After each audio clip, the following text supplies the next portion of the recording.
Unsyndicated presents What the Puck with Sean Baligian.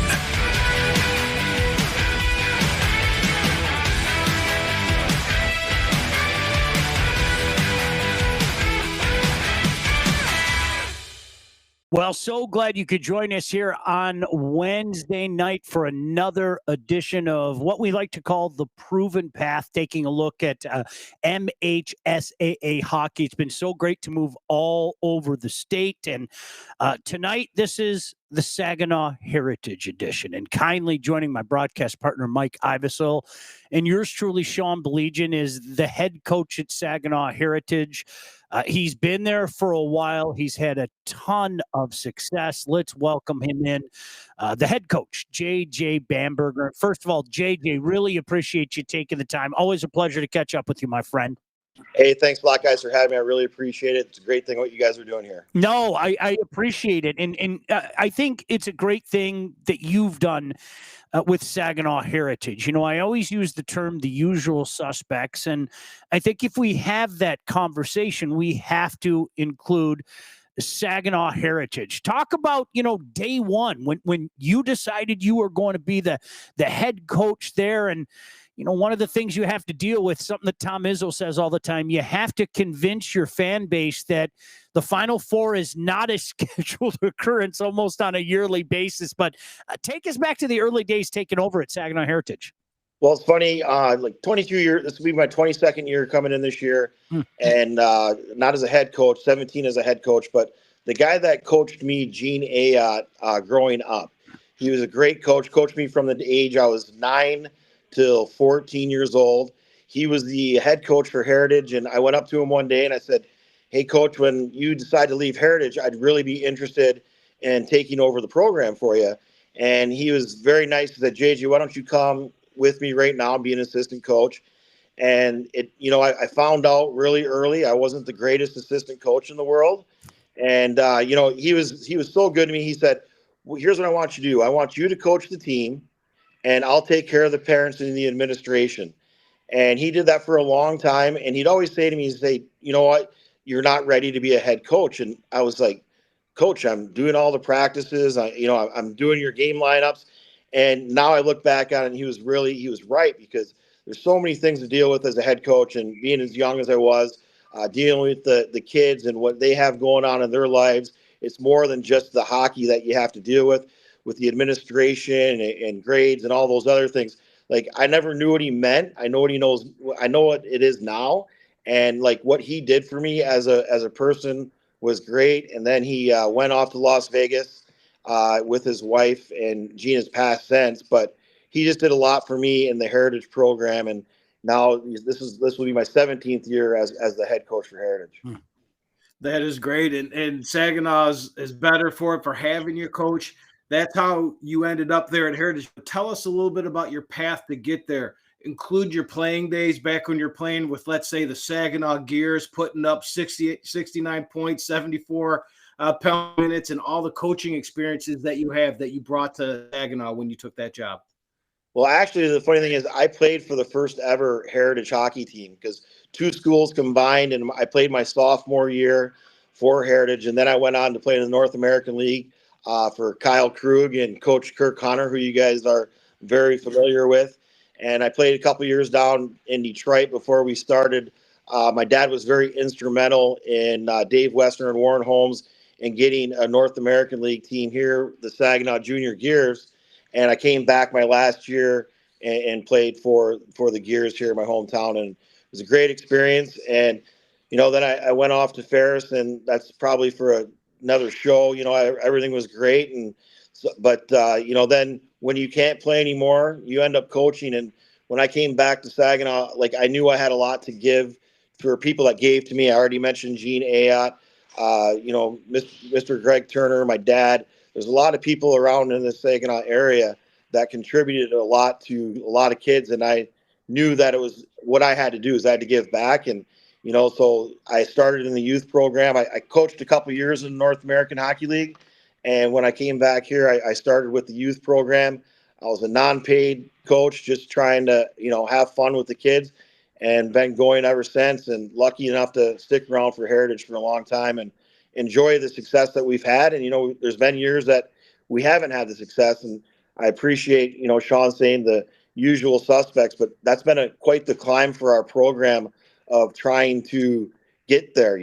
When I was first starting out, we're looking at a team like Detroit Catholic Central, the Orchard Lake St. Mary's, Cranbrooks, and we're not even close to that yet. And trying to get to that level and seeing what we can do, it was tough to get to, and I don't think we're there yet. We're going to have our down years sometimes, but we've been lucky enough to be at USA Arena for a few times and have some success the last few years. It's interesting is once again, Coach J.J. Bamberger kindly joining us, the head coach at Saginaw Heritage. This is the proven path. I got to give a shout out to the Michigan High School Coaches Association for making this possible. And at least for guys like Mike and I, helping us pass the time until the new season starts. Let's be perfectly honest. But JJ, just some of the names that you mentioned, I think the whole Bay region has a very rich hockey history, and we've talked about it with some other coaches, but Saginaw in particular, and I know you and I have talked about this over the years as we've chatted.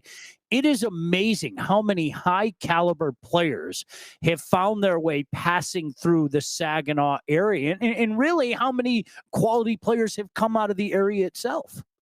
Yeah, it started with the old Saginaw Gears back in the 70s and 80s. And then we had the Saginaw Generals and guys who got their starts here, like Darren Pang. He had his own radio show here in Saginaw. Ed Belfour came through here and played for the Saginaw Hawks. Daryl Sutter it was his first coaching job was the Saginaw Hawks. So we have a really rich tradition in hockey. There's so many people that it comes back to that we can say, oh yeah, that guy played here, and what they've done with the Saginaw Spirit. Last year winning the Memorial Cup and all the different things that we have, the traditions that we have around here. And it has helped our youth program, our Saginaw Junior Spirit program. And we can talk about that a little bit, how we help out all the high schools in this area, not just Heritage, it's Midland, Bay City, both Midland schools. It's just, we have, I'm very proud of what we have in Saginaw in the past and what we have in the present, because it's really been one of a great ride. And I'm lucky enough to be old enough to remember all the old gears and seeing this all develop, and it's great to see for Saginaw.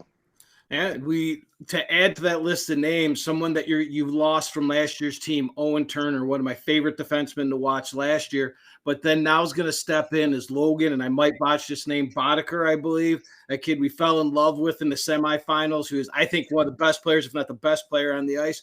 What are the expectations for Logan in the 2024 Heritage team, Coach?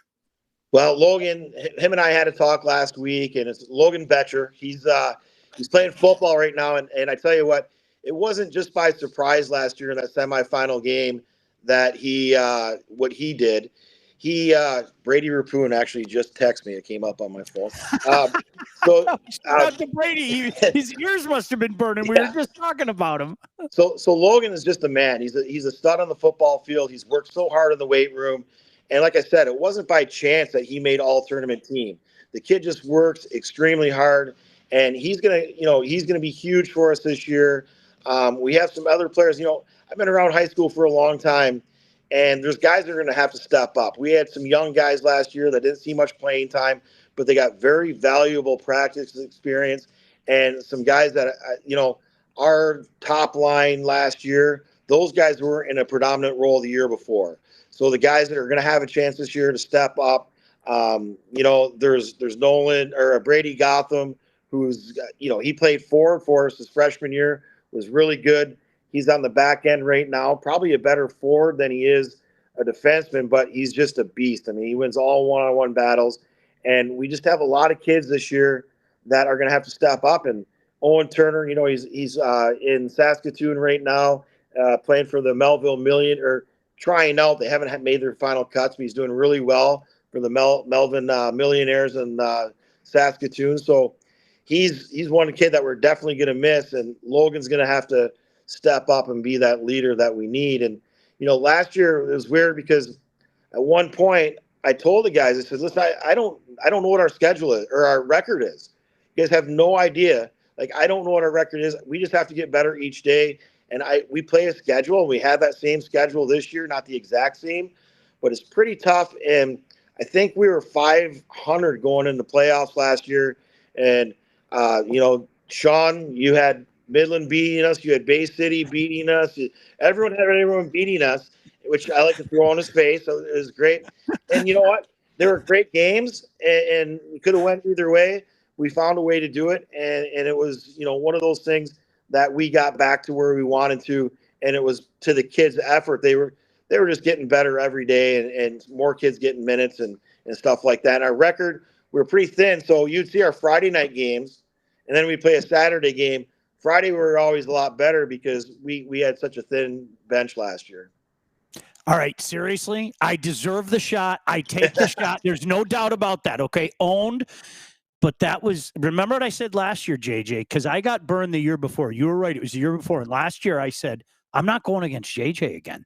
Do you remember that? And last year I was like, I'm not doing it. I've seen him. And seriously, Coach, this is meant as a compliment. I hope you know that. I've seen you do that what you just said so many times. There are certain teams. I always use Trenton as another example. There are times you'll see Trenton and they're kind of meandering. You're going, what's going on? But boy, when those lights go on, it just seems you have the boys ready. And really, Coach, all kidding aside, I think that's attributed to your approach. Okay, listen, I'm not worried about it right now. Every game, we just find a way to get better. And it seems like your teams respond year after year. It's one of those things that we talk about a lot. It's the hard work that they have to put in and the results that they're going to get. I have an unbelievable coaching staff as well, and we have that plan every single year of what we're going to do. Like, I know a lot of coaches week 1, week 2, week 3 are working on power plays and doing things. We, at the beginning of the year, I sit down with a great coaching staff. I got to give a shout out to them as well. Scott Turner, he's been with me for almost all the years that I've been there. We've had Jeff Turner, who's now with the Junior Spirit. He will end up coming back at some point. Owen's father, Tim Turner, has been around, but I have Dave Spence on the staff, and Dave was, when he was a senior, he was a first-team All-State in football, hockey, and baseball his senior year of high school. And I have Chris Leibinger, who's been around the last few years, who played for me, went on to play in the North American League, USHL, went to Michigan Tech, played minor, and played pro hockey. So, like, I've had a lot of good guys with me. So it's not just me. Like, Jeff Turner and Scott and Tim Turner both played at UMass, played pro hockey. So we get it, and it's one of those things. We're all on the same page. We're all best friends. And, I've used this. And I think, Sean, I told you this. Not many coaches in a game against Midland in overtime, when I walk in our coaches' room, they're talking about Robert De Niro's best movies and the best potato chips from Jimmy John's. And I'm not lying. Like, that was the talk in the locker room. That kind of feeds to the kids. Like, stay calm. We'll be ready to go. We have a great time, and it's we have a different team this year. We'll have a different plan. Fortunately for us, we have that same schedule. And sometimes people question it. Parents are like, why do we have this schedule? There's some tough games, and you got to keep the kids up. You have to keep them ready to go. Talking about some tough games and getting them ready and always having a tough schedule, which I love. What are a couple of games that me and Sean should not miss this year that is on your schedule? Man, last year's Midland High game, that playoff game here at Saginaw Bay Ice Arena, was just packed. It was one of the best high school atmospheres I've seen. It was just everyone from the community came, and it was just a really good hockey game. And clean. It was, everything was good about that game. And I like that we came out on top. But either way, like, I left that game with my son, and my son looked at me and said, Dad, when I'm a freshman, can I play for Heritage? And I said, well, you can sit on the bench next to me. I don't know if you're going to play, but I'm done paying for travel hockey. But it's just the games. We have Marquette coming in here this year, but a lot of our games, we have Flint Powers. Our league is very tough. Bay City's on the road. Midland High's on the road. But we start off the season, we go to Alpena, and we play Alpena, and then we play Traverse City Reps, and then we play Brighton on the road, and then we have Marquette at home and Midland Dallas. So, like, it's not really easy. And then we're going to the west side of the state and playing Grand Rapids, Catholic Central, Byron Center, and then we're in a few showcases as well. So, like, one game, I really couldn't tell you. I know that Powers is just they've kind of taken it to us the last few years. That's always a great game too. They're Division II this year, which I just found out today, because we used to both be Division III, and there was a couple years that we were 1 and they were 2 in the state. We'd play the first round of the playoffs, and then they were 1, we were 2. So like that's always a great hockey game, a good pace game. Like I said, they've got the better of us the last couple years, but we're looking to take care of that as well. Mike, we'll have to head out to Brighton for sure, and let's grab Coach Hunter and make a roadie, huh? Let's go up to Saginaw. I think we'd love to go see our buddy Coach Garrow and Marquette in action. A couple comments, Coach. I think somebody asked a really interesting question because I think times have changed. I'll let you expound on it. Really want to thank Chris. He said, thanks for introducing us to the great people who should get credit for what they do, the coaches and athletes. Thank you for watching. Bill said, Coach, do you encourage your players to play multiple sports? And I know that's important to a lot of coaches, and I'll let you expound on that. I absolutely do. And I'm one of the few. I hate spring hockey. I really do. My son, he plays travel baseball, and I want him. He had an injury this year. He was gonna play football. I want our kids to play other sports. I want them to play football. I want them to play baseball for their school. And there's those things that kids, they want athletes. No matter where you go, they want athletes. So any kid who plays, a lot of our kids play lacrosse. I like that. And anything that can make them better. Like I said, Logan is going to be our top player this year. He's a top player on the football team. And he's in great shape. I think football makes him a great leader and gives him a different experience. So multiple sports, I truly encourage, not only at the high school level, at a youth level. Like the more sports you can play, the better off you are. The people that play year-round hockey, maybe it's just my old school mentality. I don't like it. Like I don't like the spring. I don't like the summer. Yes, you work out. Yes, you get stronger.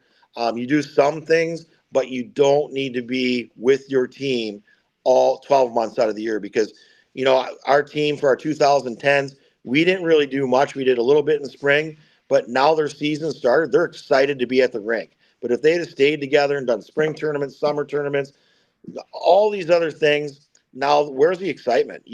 I'm a firm believer. You want your teams ready in February and March. The biggest thing for hockey, if you can have your parents still wanting to drive their kids to the rink at 9:00 at night in February when it's dark out and the kids still want to be there, that's your number one win right there. Coach, you've mentioned the local Saginaw Hockey Association a couple times as we've been talking here. And I know my son's in 06. Whenever we played those teams, it was going to be a battle. How involved are you in the association, and what does the future of Heritage Hockey look like coming through? You got your eyes on any 2014s and 2015s? I'm fortunate enough to be the director of the Saginaw Junior Spirit.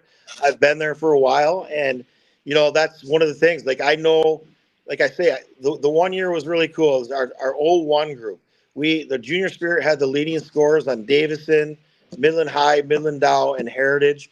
And yeah, I know who's going to be here in the next few years. And like my son's group, we've got 6 or 7 10s coming through that are going to be coming to Heritage that are playing together right now. And, we know the kids, and some of them are going to go to Midland. That's the crazy thing. A couple go to Midland, a couple go to Midland Dow that were teammates forever. And now they're going to be playing against each other.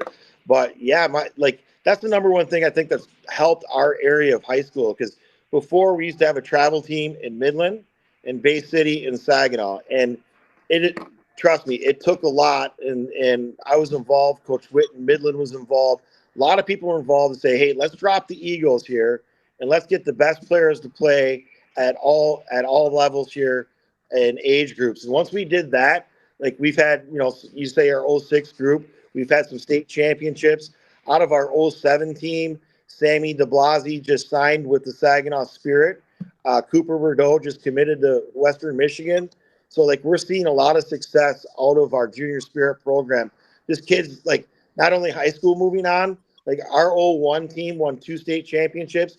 and our heritage team was just fortunate enough to get the majority of those kids, and we came up short, and we're in the state championship game and lost two state championship games back to back with the majority of those kids.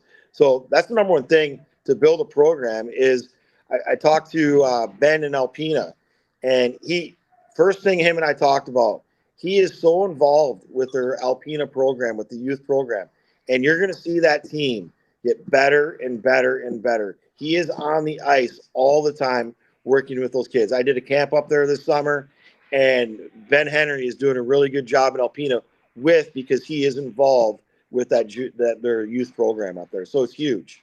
Once again, J.J. Bamberger kindly joining us here. This is called The Proven Path. We're talking about all things Michigan high school hockey, and certainly I think Saginaw Heritage has more than made their mark in the past couple of decades. Coach Hunter said I might be busy that day. No, he won't. He'll go up there. You know it as well as I do. Nice try, Kirk. But J.J., let's talk a little bit about why high school hockey. Obviously, you're a huge proponent of it. You wouldn't be doing this for as long as you've been doing it. And you've had so many fantastic players walk down the hall. And I say this each and every week. I'm not trying to demean any other league, any other level. I just think that high school hockey is a special place. It is. I don't try too much. I talk to the parents. I'll talk to the kids a little bit. This year, I have two kids that are going to Heritage that are playing Tier 1. I've talked to them. They know what we're about. They know what we have. And I always use the example. I had two kids, and one of them is my coach. One was playing Tier 1, and they're the same age. One came and played his freshman and sophomore year for Heritage. Well, they both ended up their junior year in the North American League. Then they both went to USHL. Then they both went on to play college hockey, Division I college hockey. So, they both took a couple different paths, but the difference was money. You're saving a lot of money. And I'm a true believer that if you're good enough, they're going to find you're going to be able to play. There's not going to be a junior coach that says, you know what, you play at the high school level. We don't want you. High school hockey has changed so much where we're getting the exposure. We're getting kids to the tryouts. And, it might not be a huge majority, but the ones that are deserving and the ones that are good enough, they're getting the looks, they're getting the opportunity. And just like I said, like a kid like Logan, he gets to play football. He gets to stay close to home, and they do get to play their games because they're going to do the MHA and get to go to some tournaments and get all those games in. So, there's no coach that I ever could think of that's like, I'm not going to take you because of where you played. I mean, the old name was that Joel Otto was one of the first guys for the Calgary Flames. I don't think they cared that he was the Division II college hockey player. He was just good enough to be in the NHL and ended up having a lot of success there. So, they will find you, and if you are good enough, you work hard enough, doesn't matter. And that's why I think high school hockey is so good. Our coaching has gotten better. Our scheduling has gotten better. And I just think that it's really growing as a whole. I think there's a lot of opportunity. And one thing why I enjoy the high school hockey is, I can call Rick at Heartland and say, hey, Rick, I need you to watch this kid. I think he's a really good player. What do you think? Am I biased here? What connections can we do? And you know what? Rick's going to promote him. Rick is going to find out if he, obviously if he likes him. And in most cases, we agree on it. But you can call your high school coaches and we'll help each other out. The competition isn't as much as it is. And I don't want to bash the Tier 1, but I don't think Little Caesars coach is going to be calling a junior program for a Bell Tire guy. It's just not going to happen. He's going to try and get the Bell Tire guy on his team. But what we do, we try and build each other up and help each other out with, and, same thing. I have one of my former players is a head coach in Springfield Junior Blues. If I see a kid on another team, I'm like, hey, Todd, you got to come watch this kid, man. He's a great player. Get your eyes on him. He's young. So we try and help each other out. And that's, I think, one of the differences in high school hockey for sure. Yeah, you kind of walked right into my question, and it's starting off by saying high school hockey is getting better year after year, not only because of the players we're getting, but the coaches like you, JJ, and the staff that you explained and all your experiences. And you can make calls, and you can talk to Rick, and you can talk to Springfield, but how do you feel your experience and your coach's experience helps prepare those kids for that next level, for that training camp and such? There's really good things with us. Like Chris Lieberger, he's young enough, so he can relate to him on a different level. Like I'm the old school, I can relate to him. I text all the guys that were still in camp, hey, how's it going? I come at it from more of, I don't want to say a father approach, but it's tough to go away from home. And making sure, one of my players did say, hey, the billets that I'm with, and, make sure you're comfortable, getting them comfortable with a lot of different things. Like the hockey part of it, they're used to playing hockey, but being away from home, doing those things, like trying to help them with that kind of stage of their life, because they're going there and it's a completely different world. And that, they know their coaches. Now all of a sudden they don't know their coach, and it's guess what? That coach, if you don't do well, that coach is getting paid and he's getting fired, and there's a totally different business aspect to it. And then you can't get caught up if you're a healthy scratch, and talking to them through those tough parts. And you know what? I'm a firm believer when we talk to them, find a way to be seen. And I tell these guys this, one of the biggest things you can do, and this kind of was my text message to all of them. I said, make sure you're the one picking up pucks. Make sure you're the one cleaning up the locker room. Don't say anything about it. Don't, like, you're to be seen, not heard. Make sure that you're pushing the nets. And if anything needs to be done, you're the first guy there doing it. And that is one of the things, how you get noticed and by a coach. And again, it's not a coach you're looking and say, hey, that kid right there, he's been the one that's been picking up pucks. No one's asked him to do it. He stayed the locker room guy, the equipment guy.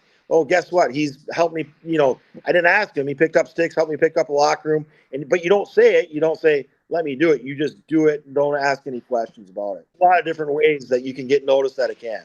JJ Bamberger, again, the head coach at Saginaw Heritage. This is the proven path, thanks to our friends with the Michigan High School Hockey Coaches Association. All right, we brought his name up, and I'm going to make him blush right now. I bet he doesn't think that I remember this. I remember meeting a young kid player with the Saginaw Heritage squad, a young man by the name of Brady Rapoon. Coach, I don't remember. It was very early in his career, and after one of the games at USA, he did the obligatory Mr. Baligian, and I always look around, and is my dad here? I am still not used to that Mr. Baligian thing, and he asked me if I would take a picture with him, and him and his family.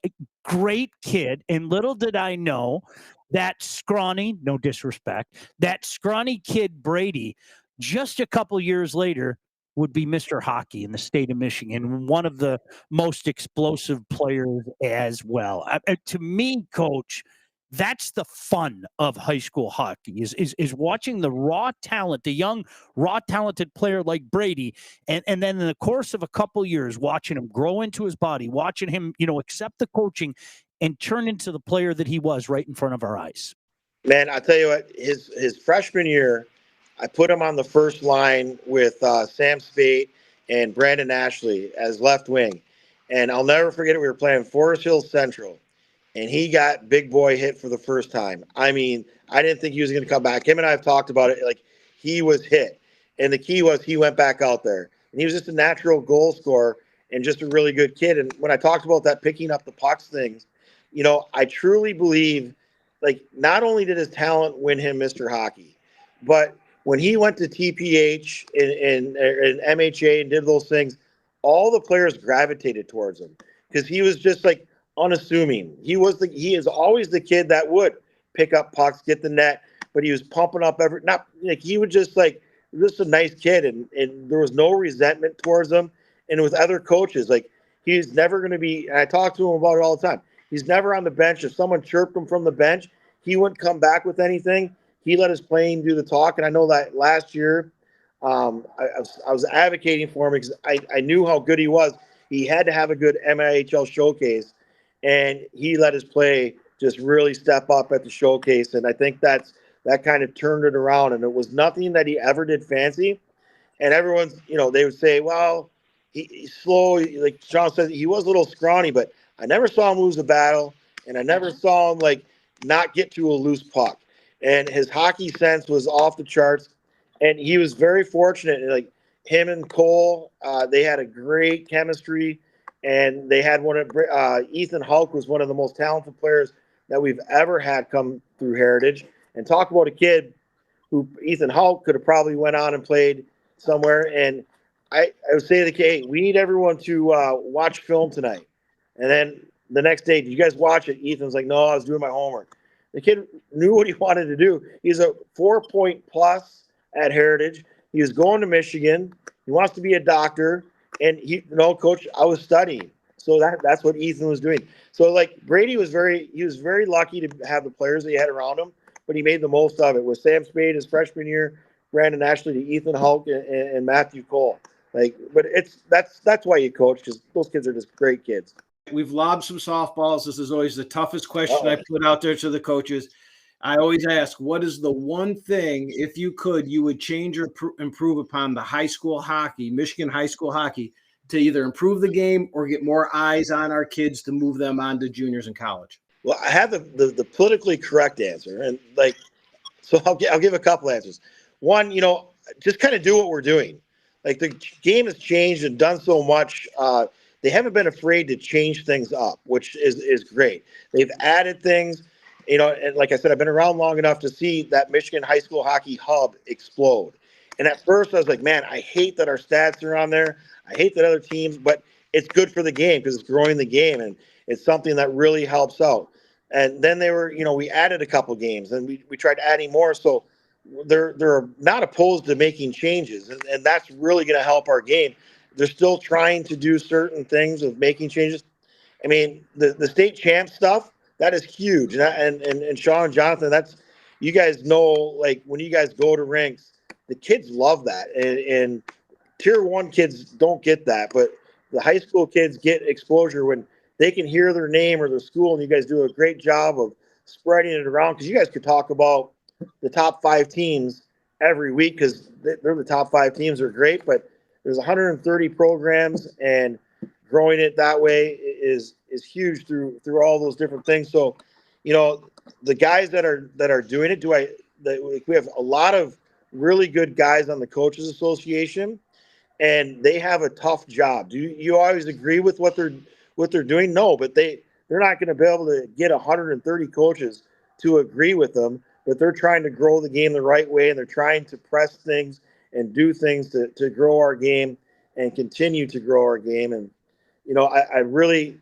appreciate that, because if you don't like what's going on, then you got to get more involved. But those guys do a good job. It's a thankless job, what they do. And again, like you say, I agree with a lot of it.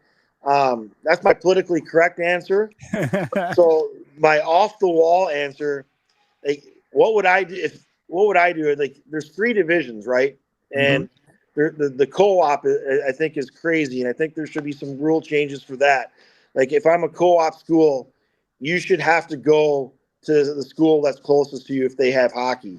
You can't jump to schools. At least that school has an opportunity to say yes or no if they want you, because you have 4 players. You should always have to go to the program closest to you. And I know that's not always the case, so that's one thing that I would definitely change. And I like the 3 divisions, it would make sense if they got creative in that way. And how could they? I don't know. There was the public-private debate for so long. I never really got much into that because it didn't really do much. I am a public school with closed enrollment, so I'm hurt more than anybody. I get what I get. I can't have a kid come over from Midland because he wants to go to Heritage, or Freeland, which is Saginaw County. I can't have that happen. So could they expand the divisions? Could they make it a co-op division? Could they do different things? Possibly. But again, now it's the MHSAA, they'll say, well, we have to do that for all the sports. And one thing that we have different and divisions, they go by enrollment in school. So I could have 3,000 kids at Heritage, or in my district, 3,000 kids. But if you go from grade 1 to grade 12, and I only have 20 kids registered for USA Hockey, what division should I be in? Should I go by my enrollment, or kids for USA Hockey that are in my district? And that would be that off the wall, how you do divisions. And then again, it gets complicated, but that's one thing that I've always thought. I was like, hey, how many kids are USA Hockey registered in all these different counties? And that could be a difference in how you put kids into divisions. And they're readily available through USA Hockey. They don't change much. There's not a kid that has never been registered for USA Hockey that's going to come in the 9th grade and be a game changer for any high school program. So that's not the case in football, because football, some kids might not play till 9th grade. But in hockey, they're not just going to pick it up. So that's my off-the-wall answer. JJ Bamberger kindly joining us here. Once again, Proven Path, brought to you by our friends with the Michigan High School Coaches Association. Coach, I would be remiss if I didn't mention a special game on your calendar every year, and you guys turning, just a tragedy, a negative into a positive. Correct me if I'm wrong. I think last year it was against Bay City. I think you guys had the memorial game against Bay City. But for people out there that aren't aware of it, tell people the background and again, how you turn just a terrible tragedy into a positive. Yeah, Cooper Wobio, we call it the Coop Strong game. Coop played for us, and I've known his family my entire life, played with his brothers or with his dad and his uncle, just known him forever. And Coop came, and it was during tryouts, and he kept on saying, "Coach, I'm having headaches. I don't think I'm going to be able to make it to practice." But he had a younger brother named Brett, and he said, "I'll bring Brett to practice." And he started, throwing up and just having a lot of different things. And he had brain cancer, and he was diagnosed with brain cancer. And there's some good stories about it. And he came, and before he had his surgery, they told him he could play. And so he got to play some more games with us before he had his tumor removed. And probably one of the biggest moments that I've had for Heritage, and I talk about it all the time, and it's crazy. It was his last game he was going to be able to play. And Coop was a defenseman, and he had never scored a goal for us. And we were playing in Bay City, and he was struggling a lot. I imagine a kid with a tumor. And I said, "You just stay out. You're going to go play forward. Stay out as long as you have to. You need to score a goal. Coop, score a goal." He came back a couple times, and he was so tired. And he was a warrior. He was a great kid. And his last shift that he could play, he scored that goal. And I've never, I'm not an emotional guy on the bench, cheering wise for even big goals. I think that's the first time I've really truly fist pumped, and it was just a great moment. It was amazing. And his family has been so strong through. His brother played for us, and the one Coop Strong game, everything was going great. He was here. We had the ceremonial puck drop, and everything was looking great. And he went, and they found another tumor, and he kind of just said, I don't think I can go through that again. And unfortunately, he passed, and his brother still played for us, and his brother, great, and his mom's a teacher in the school district. Like I said, I've known his dad forever, and how they got through that and how they're still getting through it is crazy. It's just very strong. And what we do is we have the Coop Strong game, and they have their own foundation that all the money goes to it. Last year, Bay City came in, and it was a packed house, and appreciate everything that they did for us. And it's a bad situation, and it's one of those things that the family has let us embrace it. I know that the state champs was there, and I always felt bad because they want to come in the locker room for the pregame speech, and I was letting his brother Brett do it, and I said that I don't think this would probably be a good time to highlight the guys in the locker room, and Brett came in and gave the guys an unbelievable speech, and it's something that we're going to continue to do, and I think it's a great cause for, like you said, a really bad situation. Wow. How can you follow up on that? I've got chills. I'm choking up. That is amazing. I can't have a question to follow up on that story. You know what, JJ, we mentioned a couple of the teams, and we had Coach Witt on a couple weeks ago. And of course, Dow won a championship a couple years back, 3 years ago, I think. Travis got one a couple years ago with Flint Powers, and we made mention to them. I always I always like the teams that you watch kind of take the rise. And you mentioned one, the Bay City Wolves. I remember a couple of years ago, I would always applaud them. I thought their Twitter game was outstanding. Whoever was running their Twitter game was outstanding. And, the funny thing happened is it went from, wow, look at all the cute stuff they're doing on Twitter to look at all the games they're winning. And that's the kind of stuff that gets me excited, Coach, because as I said, there are usual suspects, and whether you like it or not, you are one of them. But watching these teams come up and watching the passion of the fan base, one of the cool things that you touched on earlier is I think there isn't anybody in the state that doesn't enjoy that. Even opposing coaches, you're like, yes, this is good for the game, and it's about the betterment of the game at the end of the day. Yeah, and I've talked to Zach a little bit. It's fun for me to watch these young coaches come up, and I'm like, man, I wish I had that energy. He's like, we go through those things, and he's telling me how much film he's watched and all these, because he does a great job and everything that they do. And yeah, we do some stuff, but it's just like I remember having that, just the energy that it takes, because people don't realize to be any coach at any level what you have to put into it. And the young guys that come in to high school hockey, they I look at it and they're eager, and I'm just, okay, we're here on a Wednesday night at 7:00. Let's get ready to go. Let's go. They've been watching film on us and whoever else, and it's great to see these programs coming up. And I think isn't Lakeland has just kind of stormed up a little bit. There's another one, and I think what you do if you're in that lower path, and I Coach Witt and I actually they had the thing a couple of years ago where they had all the coaches come in and you could do a seminar, and we volunteered for one of the seminars, and I got to speak to coaches, and they would come in through different pods. And one of the things that I said is coach your own program. Not everyone's going to be able to be a Detroit Catholic Central.